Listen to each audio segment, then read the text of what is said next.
What's good, people? A couple of days ago, we landed in Salvador. It's a city in the northeast region of Brazil, in the state of Bahia. And I came here for the first time last year, and I loved it because the Afro-Brazilian culture is so strong here.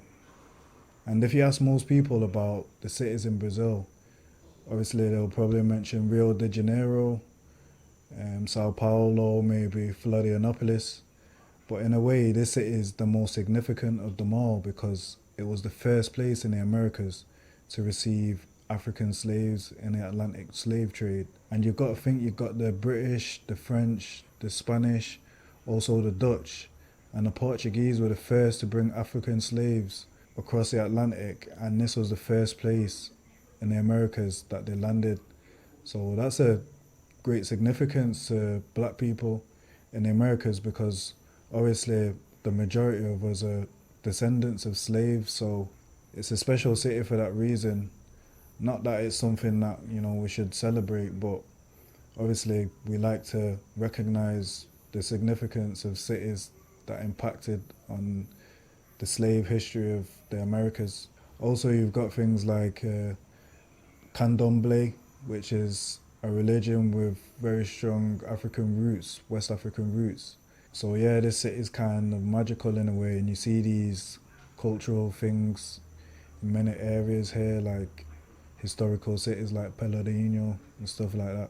Anyway, I just wanted to say I've got a new feature with a guy called Rogério, but I just call him Roger. I was filming another video with a female rapper called Ellen in a studio in Rio de Janeiro, and Roger was there at the same time, and they made a little medley together, him and Ellen, and it was pretty cool. I got it on video, and then we started talking, and he was telling me how he's the head of racial equality in a city called Campos dos Goitacazes, and he was working on some international projects with Angola, and you know, it sounded cool what he was telling me. And it's ironic that I'm in Salvador and I'm talking about its significance to slavery, because he also mentioned that Campos has a great significance to black people also because it was one of the cities that received the most slaves, something like 10 million slaves in Brazil's history.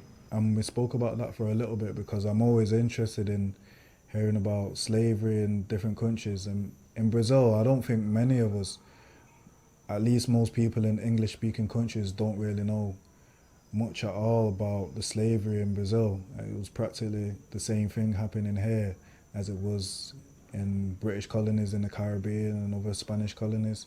And they mentioned that Campos also has a great significance because in Brazil, a lot of the history for slavery was destroyed. The documents were completely destroyed. But in Campos, a lot of these documents were preserved. So he invited me to visit for a few days and took me to this place, this like public archive of history of Campos, and it had a lot of these documents. And we did some other things while I was there, like we went to this off-season carnival kind of thing, so it was cool. It was a cool experience that I did a couple of weeks ago, and I made a video the whole time I was there. So that's all in this feature that I've got coming up, and you'll see that video very shortly. I'm out of here. Peace.